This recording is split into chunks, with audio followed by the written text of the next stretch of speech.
Next, we're going to send our reporters to these bus stations right over the border where the illegals disgorge and then get right on buses from Catholic churches, Protestant churches, evangelicals. They're all in on it. And then they just bus them in to be given their voter ID cards, I guess. That story and video is up on Infowars.com and PrisonPlanet.com. And this stuff is so outrageous that if we just all expose it, it will boomerang back on the establishment. There's a good chance that we can turn this around. This is desperation by the political class doing this. Jerry in Georgia, thanks for holding. You're on the air. Then Todd. Hi, Alex.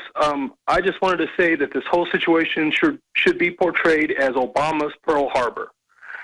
This is either the biggest failure of the intelligence community in his administration, or he chose to look the other way as an army of 1,000 vehicles and thousands of men was amassed. So which is it? You're talking about the ISIS.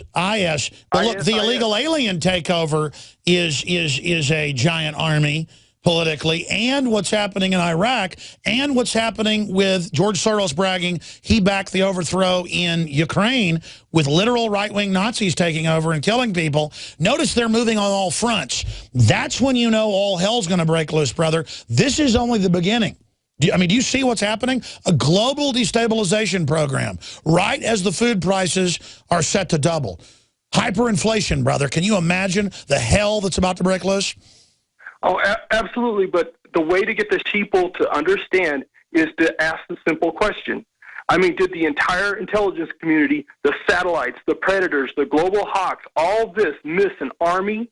Or did Obama ignore his daily morning folder of intelligence and decide to overlook an army being massed outside Iraq? One of the two. It's a simple one or two. Which was it? Because last week, all I heard was 3 obsolete tanks from Russia went to Ukraine. So they can't miss 3 tanks, but they somehow miss 8,000 men and 1,000 vehicles. So they don't miss a few hundred Russian troops infiltrating to be observers in eastern Ukraine, and they know all about that in their names, but they didn't know tens of thousands of men from multiple angles, now hundreds of thousands, loading up in armored vehicles with weapons pouring in. They knew nothing about it. Listen, blowback, U.S. trained ISIS at secret Jordan base. We told people this years ago, folks. This was planned.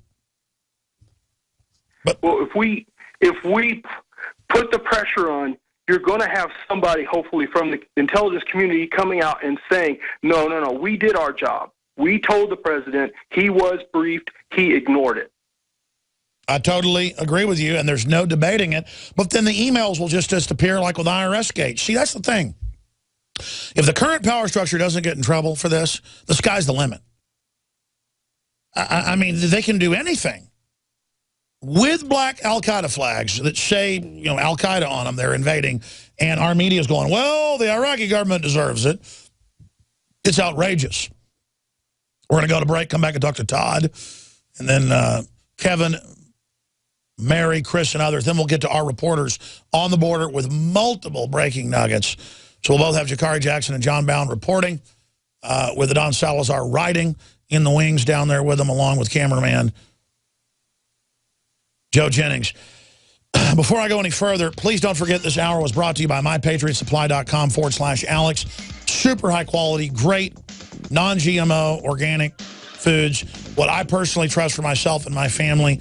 Super high quality. The containers that comes in, great customer service. The place to get your storable foods in these crazy times, MyPatriotSupply.com/Alex.